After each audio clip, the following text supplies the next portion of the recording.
Bienvenue sur Bien-être 2.0, le podcast qui aide les professionnels du bien-être et les thérapeutes à vivre de leur passion.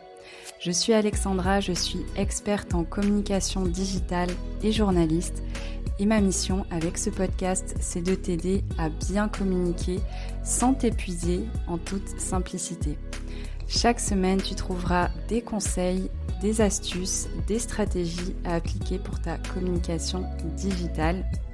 Et pour ne rien louper, je t'invite à t'abonner tout de suite sur ta plateforme d'écoute préférée. Je te laisse avec l'épisode du jour. Bienvenue dans ce nouvel épisode du calendrier de l'Avent Bien-être 2.0. Alors, on a eu un petit bug hier, il n'y a pas eu d'épisode et du coup, j'en profite juste pour expliquer ce qui s'est passé. En fait, j'avais enregistré l'épisode hier et je suis partie faire autre chose et j'ai oublié de le programmer. Voilà, tout simplement. Cerveau de grossesse, de 3e trimestre, j'oublie beaucoup de choses. J'ai des petits soucis de concentration et de mémorisation, mais c'est pas grave. Il fallait bien qu'il y ait un petit raté, donc c'est ok.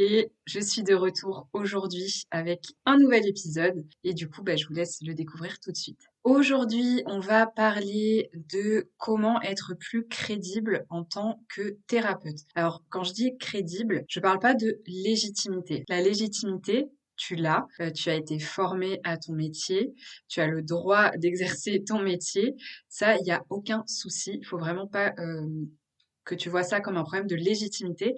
Mais quand je parle de crédibilité, en réalité, c'est plutôt par rapport à la confiance qu'on va t'accorder par rapport à l'image que tu vas renvoyer. C'est aussi tout ce qui est fiabilité dans tes services, engagement, qualité de ton expérience client.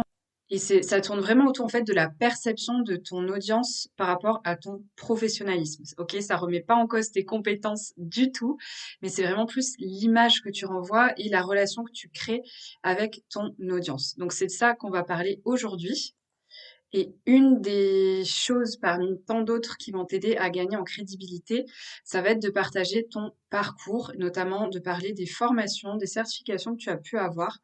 Alors, n'en parle pas tous les jours, il n'y a pas besoin, mais de temps en temps, quand tu vas te représenter à ton audience, c'est bien de rappeler les formations, les certifications que tu as eues. C'est toujours rassurant, en fait, pour ton audience, parce que maintenant, il y a tellement de personnes qui se lancent dans le bien-être, qui n'ont aucune formation, qui ont juste lu 3 livres de développement personnel et de, et de bien-être, et qui s'improvisent coach ou thérapeute, que vraiment, si tu as un bon diplôme à partager, n'hésite pas à de temps en temps le rappeler à ton audience. Je t'invite aussi à parler de ton expérience et partager peut-être des cas pratiques de clients que tu as aidés. En fait, ça va vraiment être rassurant pour ton audience de voir qu'en fait, tu as déjà travaillé avec d'autres personnes, que tu as déjà résolu telle ou telle problématique. Et ça va être vraiment puissant dans le fait de te faire confiance.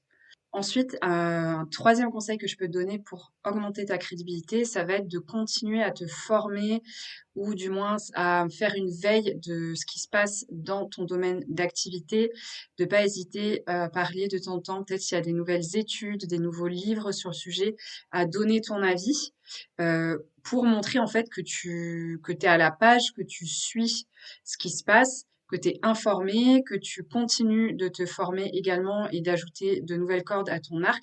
Ça, c'est vraiment quelque chose qui va, encore une fois, augmenter la confiance de ton audience parce qu'elle va te voir vraiment comme une professionnelle, comme une référence, comme une experte du sujet. Donc ça, c'est vraiment génial. Et en plus, je sais que tu es passionné par ce que tu fais. Donc, c'est quelque chose qui va être facile pour toi à faire, je pense. Donc, n'hésite surtout pas à le faire. Aussi, évidemment, une 4e chose qui va aider à augmenter ta crédibilité, ça va être de partager la preuve sociale. On en a parlé dans l'épisode d'hier ou d'avant-hier, de la preuve sociale, de comment l'optimiser.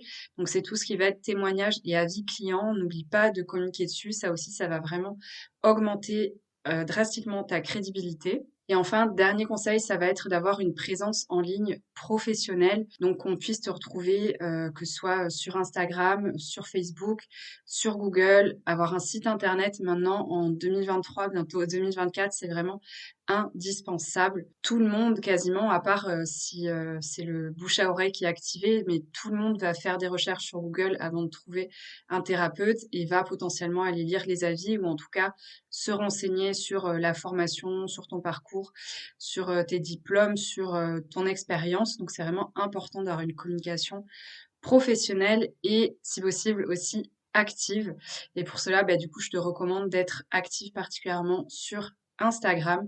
Et si tu veux t'y mettre dès 2024 ou si tu as déjà un compte Instagram mais que tu n'as pas forcément de résultats et que tu aimerais optimiser les choses, n'hésite pas à aller voir ma masterclass Comment avoir plus de clients dès 2024 si tu es thérapeute ou professionnel du bien-être. Tu vas voir dedans, je te partage plein de secrets pour ton compte Instagram, pour augmenter la confiance de ton audience également.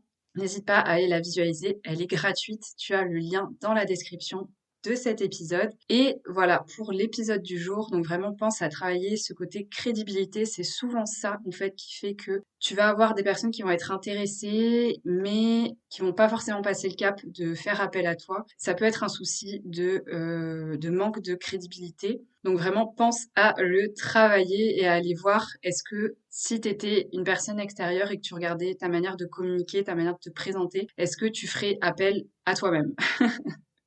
C'est pas facile comme exercice, mais c'est vraiment super révélateur. Je te laisse avec ça et je te dis à demain pour un nouvel épisode du calendrier de l'Avent Bien-être 2.0.